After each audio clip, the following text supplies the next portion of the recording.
everybody. We are going to start the second session of VMCAI, which is a static analysis session. And the first talk is about efficient interprocedural data flow analysis using Treedepth and Treewidth. So the authors are Amir Goharshady and Ahmed Zaher, and Ahmed is going to give the talk. Okay, can you hear me? Okay, hi everyone. Today I'll be presenting our paper, Efficient Interprocedural Data Flow Analysis using Treedepth and Treewidth, authored by me and my advisor at the Hong Kong University of Science and Technology. So the plan for this talk is that first I'll give some background. I'll talk about data flow problems and IFDS model, and I'll talk about some of the existing algorithms to solve IFDS problems, and then I'll get into our contribution, which is a more efficient algorithm for IFDS problems. So let's begin with the definition of a control flow graph. So suppose that we have a program consisting of one function. One way we can represent it is with a control flow graph, which is a graph of nodes and edges. So the nodes will correspond to lines in the program. And if I have flow going from one line to the other, I will have an edge between the corresponding lines in that control flow graph. So we also assume each function has a dedicated start and exit vertices. So you see that under this definition, an execution of the program would correspond to simply a path in that control flow graph. So here's an example. On the left, we have a program, just adds to a number. On the right, we have an associated control flow graph. So in line 2, you see that it's just an assignment. So it only goes to the next statement. So its corresponding vertex is V2, just have one outgoing edge to the next line.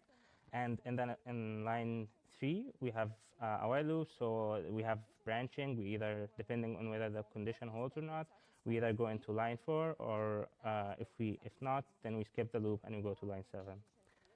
So what if our program consists of many functions? Well, we represent that with a supergraph, which is essentially a combination of the individual control flow graphs of each function, plus some interprocedural edges that model the function call and returns.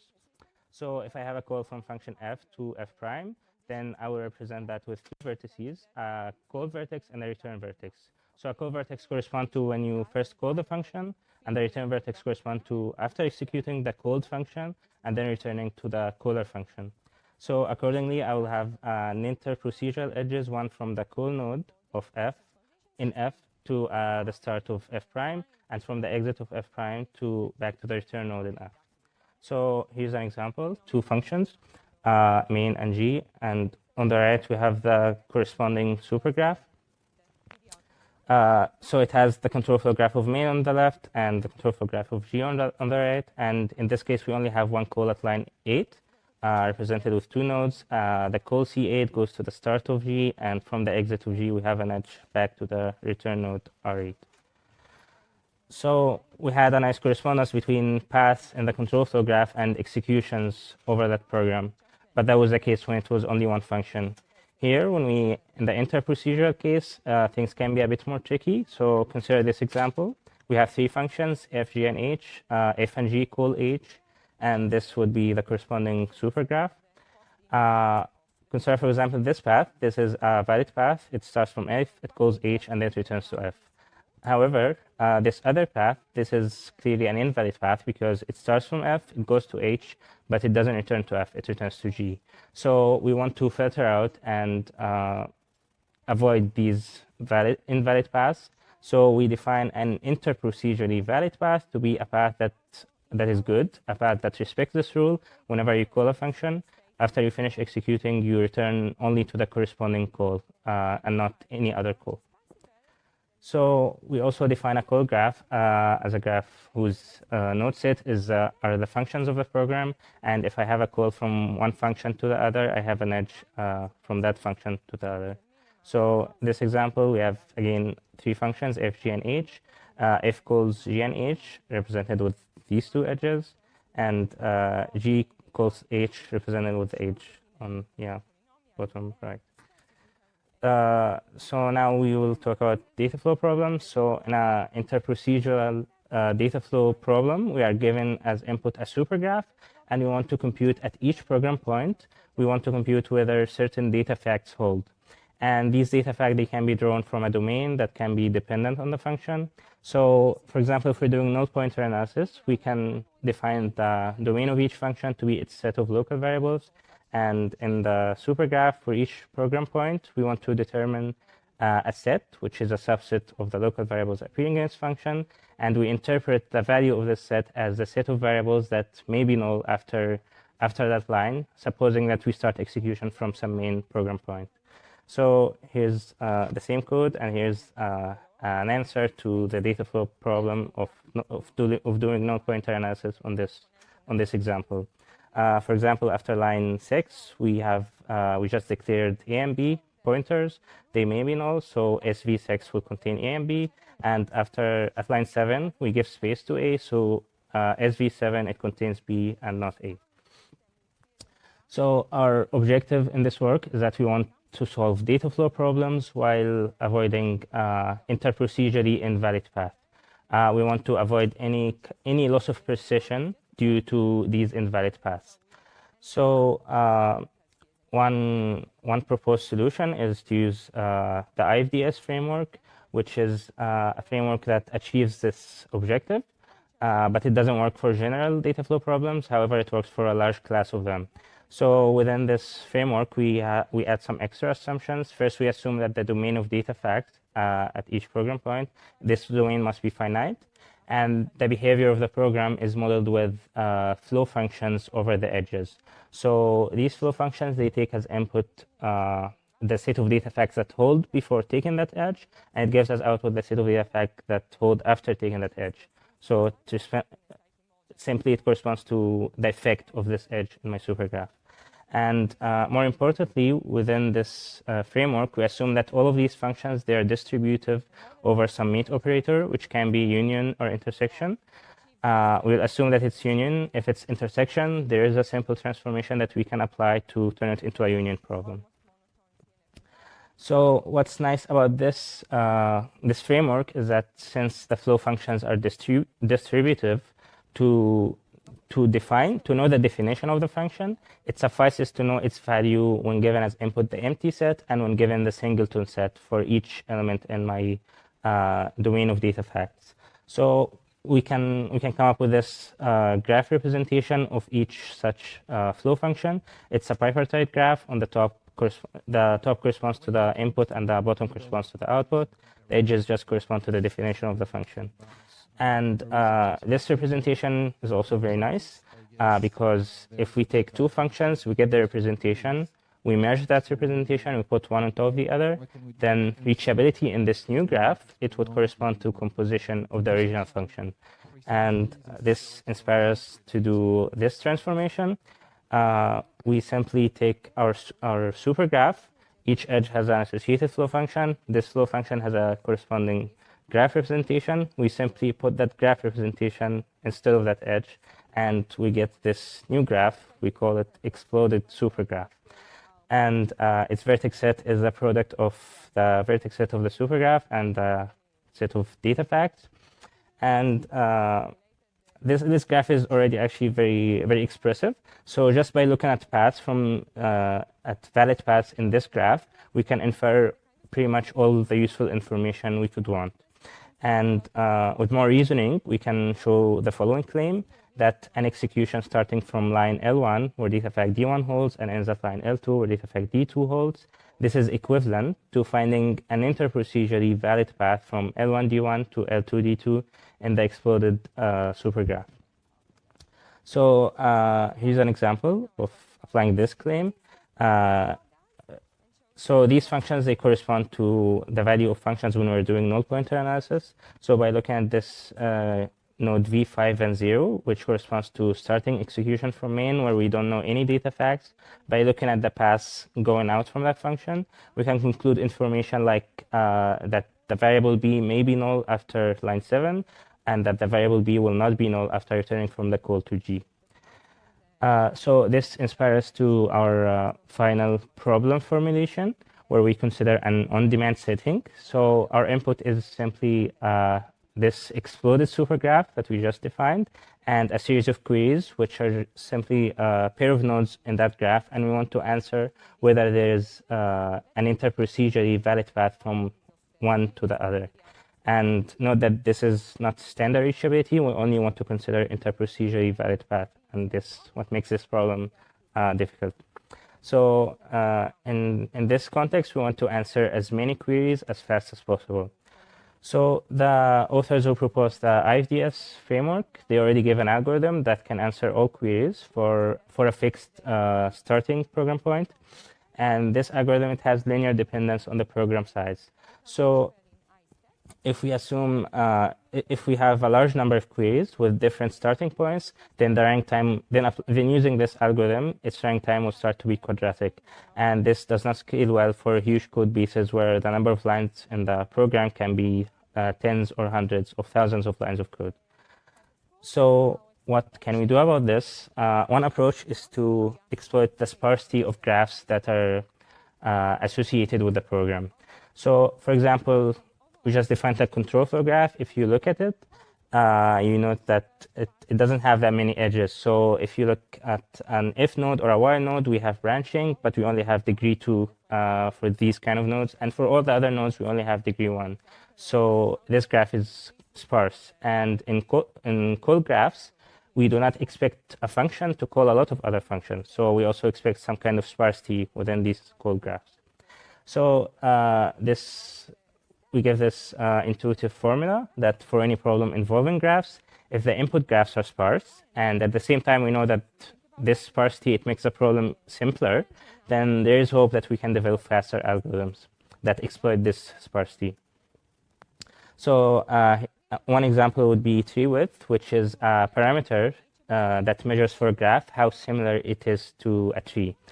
And at the same time, we know that control flow graphs, they have small tree width, and this gives us the two premises in the formula I just gave. And indeed, this combination has been exploited. So Krishnendu et al., they gave an algorithm that first assumes that each control flow graph, that it has constant tree width, and they gave an algorithm that runs in two phases. So it has a preprocessing phase at the beginning, and then it answers queries. So its runtime is linear in the program size for the preprocessing phase, and its query time is pretty fast. However, this algorithm, it only handles same context queries, where it's given pair of nodes in the exploded supergraph, and it considers interprocedurally valid path, but not all of them. It only considers those that are same context. So same context mean that these paths that keep the call stack intact, meaning that if you make any sequence of function calls before the path ends, you must return from all of them. So in particular, this restricts the two program point to be lying in the same function. So we want to extend this. So despite this limitation, this algorithm is very useful, and we will use it as a black box in our work. So in our case, we exploit the sparsity of call graphs, and we use Treedepth to characterize this sparsity. So before we define Treedepth, I will define what is a partial order tree. So given a graph G, partial order tree over G is a rooted tree over the same vertex set. However, it must satisfy this the following condition. If you take any edge in the original graph, you take its endpoint in the partial order tree. These two endpoints, they must be in an ancestor-descendant relationship.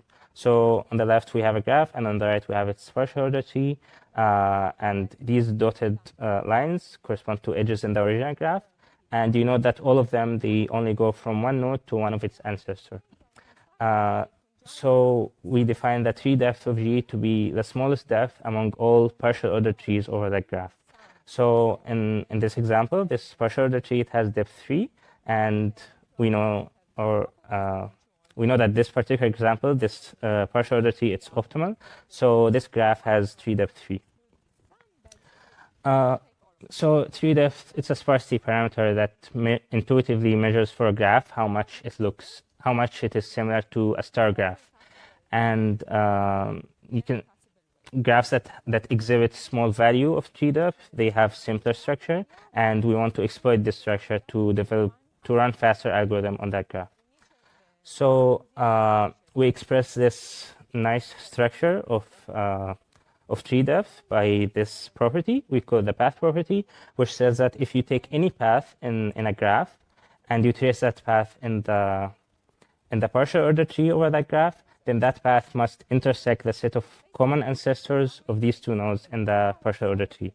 So I will illustrate this with an example. Considering this graph, the pair of nodes 7 and 4, in blue, there's a on the right on blue we have like the path traced in the partial order tree, and the set of common ancestors of 7 and 4 are the two nodes 2 and 6. This property says that this blue path, it will always intersect this rectangle, the set of common ancestor, and this holds for any path from 7 to 4. So this is a property that we use in our algorithm. We also assume that code graphs have small tree depth, so we showed this experimentally. We analyzed programs from the Cabo benchmarks where the average number of functions was 800 something, and we found that the average tree depth was 43.8. And we also have an intuition for this, that functions are usually developed in a chronological order, where each function, it uses only a small subset of functions that were developed before as a black box or as a library. And in general, for any program, we expect as its size increases, we expect its tree depth, or the tree depth of its code graph, we expect it to scale very slowly. So now we are ready to get into the main idea of our algorithm. So recall that our problem, we want to find interprocedurally valid path. So consider one such path in the exploded supergraph. Along that path, because it's an interprocedural path, we can have function calls and we can have function returns. So function calls are certified by call nodes. So we consider these call nodes. We can divide them into two types: temporary calls and persistent calls. So temporary calls correspond to calls that have a corresponding return later in that path. So it's a function that you call, and before the path ends, you return from that function. Persistent calls, however, they do not have a corresponding return. So they correspond to a function that you pushed onto the call stack at some point, but you never popped it. So we can identify these persistent calls, and we can call them C1 up to CK, and we just call the in-between subpath, we call them sigmas. We can come up with this format. So we know that any interprocedurally valid path can be written like this, and this format is quite nice. And here we observe a few things about it. So first thing we observe is that any subpath, sigma j cj, it is the same context path. And recall that there is already an algorithm that can answer same context queries. So what we'll do is that we'll actually use that algorithm as a black box to discover these kinds of paths. The other observation we have is that for any path segment, sigma j cj, suppose that it lies in function fj, then at the end of this segment, we call another function, suppose that it's fj plus 1. Then we know that fj and fj plus 1, they must be directly connected in the call graph. So these two things, we combine them to construct a new graph. We call it the exploded call graph, where each edge, it models a path segment, sigma j cj. And with more reasoning, we can reduce our problem to answering reachability queries on this exploded call graph. And recall that the sparsity we assumed in the call graph, it's also preserved here. So this new exploded call graph, in the way we constructed it, it will have tree depth that is at most the tree depth of the original call graph times the size of the domain of data facts. So we still consider that small. And now we are left with this problem, in which we are given an exploded call graph and a partial order tree over it. And we are given a series of queries, and we want to simply, for each query uv, want to say whether there is a path from u to v. And note that this is standard plain old reachability. However, we are not only given a graph, we are given a partial order tree over it. So we want to exploit that extra information to answer queries faster.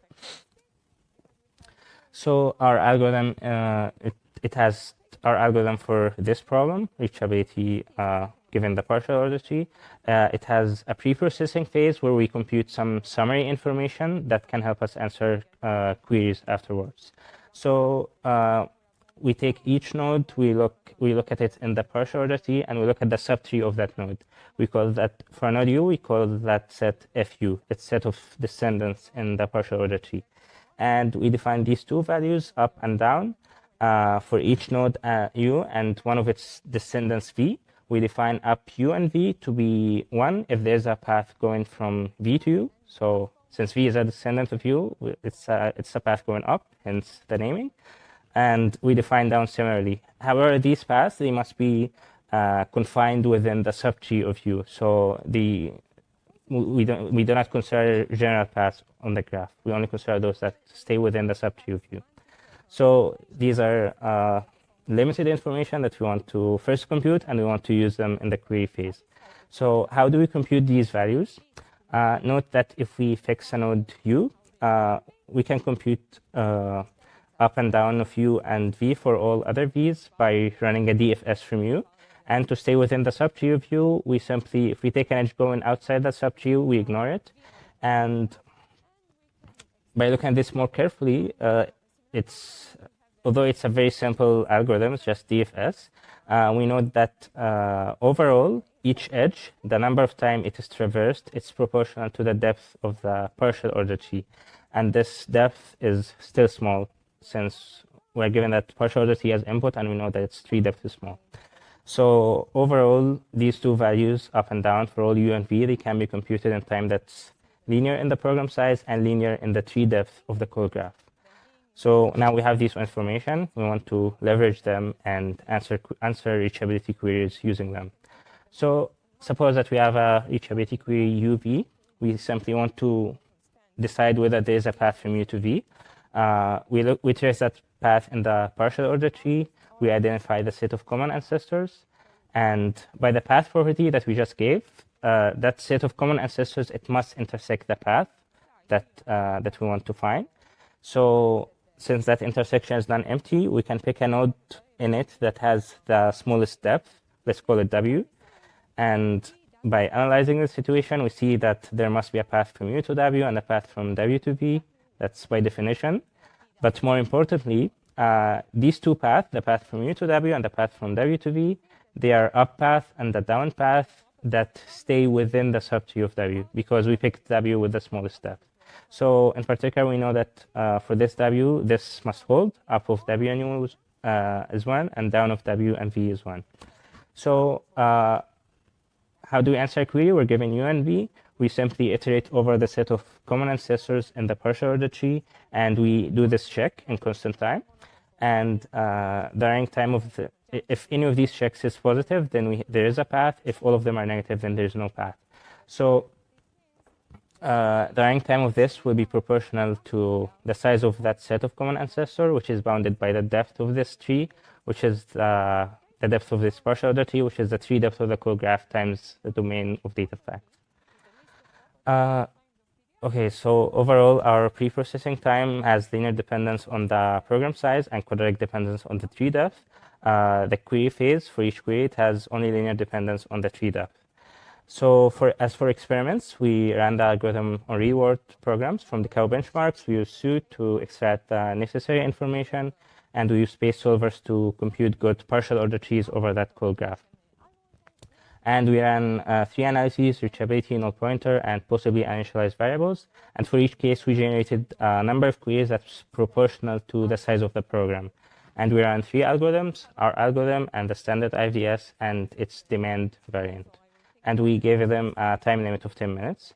So here are our results. The average tree width was 9.1. The average tree depth was 43.8. The average tree depth over the call graph. And the pre-processing time of our algorithm was reasonable. It was only a few minutes. And the query time, it was very efficient. It was only a few seconds to answer all inquiries. So here we see this graph. It's so the blue squares correspond to the performance of our algorithm, and the green circles correspond to the performance of the demand IFDS, the other algorithm. And we see that as the instance size increases, our algorithm performs better.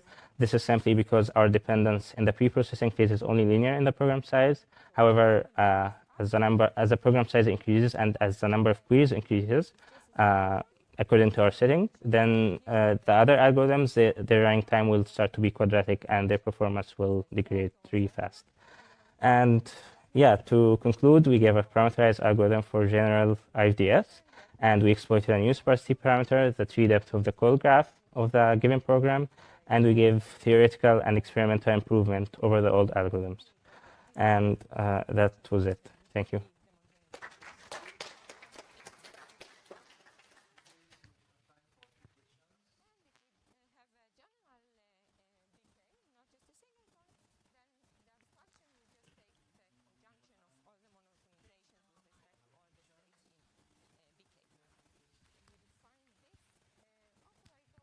Yeah, thanks for the talk.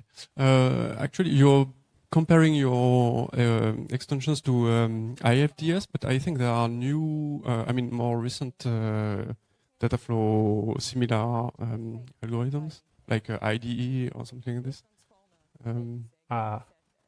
Yeah, so in this work, we only considered the IFDS model. However, we believe that these things we exploited, the sparsity of control flow graphs and call graphs, they can be exploited in a more general setting.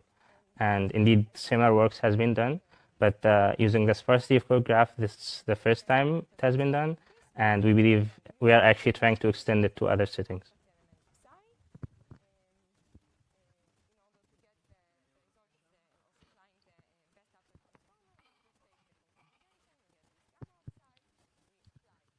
The graph that you showed for evaluation showed on-demand IFDS versus yours, and I could imagine, as you kind of said, that on-demand IFDS could do worse over time. But how would it look versus the upfront IFDS, I guess? It looks worse. I just didn't get the graph. Okay, any other question? So I would have one. So how would you compare with KCFA algorithms? Can you where you keep some abstraction of the stack? Like I think this is under a different setting or under different frameworks, so I'm not sure. Okay. So and the other part of the question is how about, so actually here you mentioned this average tree depths. Don't you have recursive call graphs? We have what? Call graphs with recursion. With what? Recursion, like essentially unbounded sequences of calls that you yes, still that doesn't affect. So essentially, what do you do in this case? Do you just consider that? So when you have a recursion, that doesn't affect the tree depth of that graph. Okay. What can increase the tree depth of call graph is if you have many functions calling many other functions. So you have a dense graph, so it's hard to find a shallow partial order tree over that graph.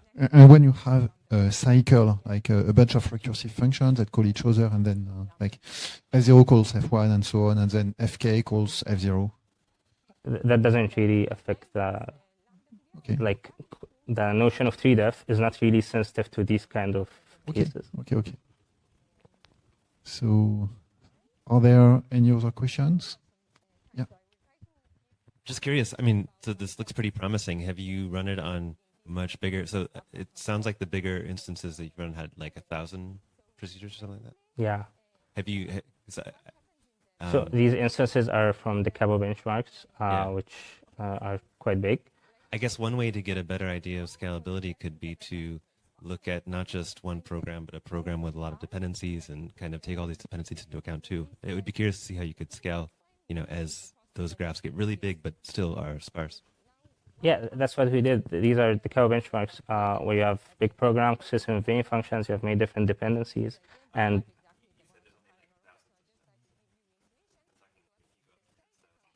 I think as this happens, then the performance of this algorithm, the difference will become more clear that this algorithm is better than the other algorithm. Because it has only linear dependence on the program size in the preprocessing. Yeah, the question is not whether you're still better, the question is how far can you go? I'm not sure. Yeah. Okay. Okay, so thank you again.